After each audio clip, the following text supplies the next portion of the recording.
네, 안녕하십니까. 저는 지식재산과 혁신생태계 연구소를 운영하고 있는 정성창이라고 합니다. 제가 지난 12월 초에 이 스타트업 CEO 에디슨이라는 책을 출판을 했는데요. 이제 책을 출판하는 과정 속에서 제가 영상이라든가 서적이라든가 사진 이런 자료들을 굉장히 이제 많이 수집을 했는데, 이게 책만 내놓고 그냥 이렇게 놔두기 너무 아깝다, 이제 그런 생각이 들어서 뭐 책도 홍보할 겸 또 에디슨과 또 주변에 관련된 사람들, 특히 요즘 같은 경우는 테슬라에 대한 관심이 높잖아요. 그래서 이제 그런 부분하고 같이 해서 좀 소개를 드릴까 해서 이 TV 채널을 이제 개설을 하고 그런 내용들을 제가 이제 소개를 드리고자 합니다. 일단 제가 쓴 책은요, 저 혼자 쓴 건 아니고 문학 박사이신 이가희 박사님하고 같이 이제 집필을 했고요. 좀 기존의 이 전기나 경영 서적하고는 좀 다르게 스토리텔링이라는 접근법으로 책을 쓰게 돼서 기존에 나와 있던 에디슨하고는 조금 다르지 않나, 이제 그런 생각을 하면서 책을 이제 쓰게 됐습니다. 일단 에디슨 그러면요, 옛날에는 우리가 어릴 적 이제 우리가 위인전을 보면 에디슨 되게 귀엽잖아요. 귀엽고 호기심도 많고 뭐 발명왕, 이렇게 번쩍하면 이렇게 발명하고 이제 그렇게 생각을 했는데, 이게 최근에 이게 몇 년 동안에 에디슨이 아주 굉장히 나쁜 사람이 돼버렸어요. 이제 그 이유 중에 하나가 이 에디슨과 테슬라의 직류와 또 교류를 두고 다투는 전류전쟁이라는 영화, 소설, 이런 게 이제 미국에서 막 알려지면서 에디슨이 아주 이제 사악한 인간으로 변해 버렸거든요. 이 한번 영화 보시죠. 이 커런트를 보시면, 뭐 발명인가 전쟁인가, 천재는 1%의 성공과 99%의 쇼맨십으로 이루어진다. 가짜 뉴스의 시조. 뭐 여러 가지 에디슨에 대한 이 부정적 이미지를 아주 폭로하듯이 영화는 이제 소개하고 있는데요.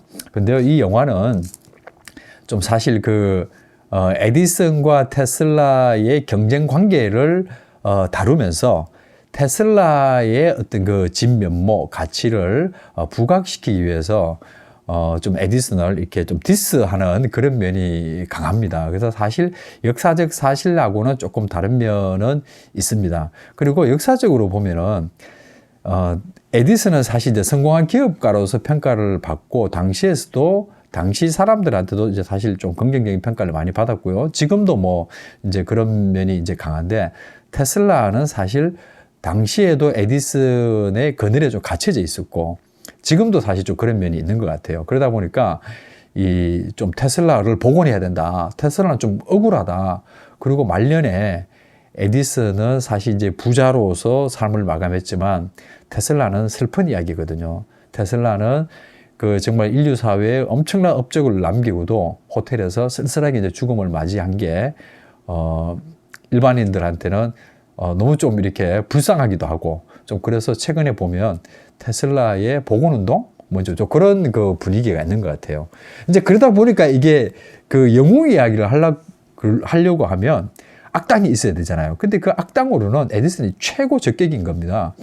자본가하고 결합하고 마케팅하고 뭐 이런 것들이 테슬라하고는 너무 대비되니까 테슬라를 띄우기 위해서 에디슨을 좀 이렇게 악당으로 묘사하는 그런 영화가 이 커런트 워이고, 그러나 사실을 파악해 보면은 조금 과장된 면이 있다, 이렇게 이제 보시면 될 것 같고요. 자, 그런데 최근에 들어와서 이제 전기 자동차 이제 이런 것들이 많이 뜨면서 실리콘밸리의 CEO들, 특히 이제 그 중에 이 테슬라 모터스의 일론 머스크가 나의 우상은, 나의 영웅은 에디슨이다. 나의 롤 모델은 뭐 에디슨이다. 나는 테슬라보다 에디슨의 더 열렬한 팬이다. 뭐 이제 이런 말을 많이 하거든요. 그러다 보니까 다시 또 이게 뭐 실리콘밸리에서는 에디슨이 다시 또 주목을 받기 이제 시작하는 이제 그런 상황인데, 에디슨을 자신의 영웅이자 롤 모델로 삼았다라는 사람은 사실 테슬라뿐만이 아니고 뭐 스티브 잡스라든가 구글의 레리 페이지라든가 많은 실리콘밸리의 그 CEO들이 에디슨을 자신의 그 롤 모델로 삼았다고 이야기를 합니다. 그러니까 이제 이런 부분들은 최근에 이제 스타트업 붐이 뜨면서 에디슨이 과거에는 발명왕 이렇게 이제 생각을 했지만 다시 조명받고 있는 거죠. 자, 그래서 제가 이 책의 내용의 전체 구조는 우리가 어릴 적 읽었던 에디슨, 발명왕, 호기심 많은 친구, 이제 이런 그 에디슨의 우리가 이제 이미지를 가지고 있는데 이게 최근에 한 몇 년 사이에 이 전류전쟁이라는 영화나 소설이 우리 사회에 알려지면서 에디슨에 대한 환상이 완전히 깨져버렸거든요. 아니, 그 인간 정말 나쁜 인간이네. 어떻게 이럴 수 있지? 와, 막 이렇게 이제, 이 인터넷이라든가 뭐 블로그라든가 영화 뭐 이런 게 무지 많아요. 그래서 그런 부분들이 있는데 그거는 아까도 말씀드렸지만은, 영화, 소설이다 보니까 이제 그런 부분도 이제 과장해서 한 부분이 있어서 제가 이제 쓴 책은, 그 중간에 에디슨이 호기심 많고 그 귀여운 에디슨이 이 전류전쟁 에 도달하기까지의 이 중간의 과정이 대체 어떤 면모가 있었나. 만약에 에디슨이 진짜로 나쁜 인간이라면 어떻게 이 크고 성장하고 기업을 했길래 그렇게 된 거냐. 이제 이런 의구심이 들잖아요. 이제 그런 측면에서 에디슨을 집중적으로 이제 분석을 했고요. 그래서 이제 제가 세 가지 관점을 뒀어요. 에디슨이 우리가 아는 것처럼 못 배우고 가난하잖아요. 근데 에디슨이 어떻게 전기 산업을 일으켰냐?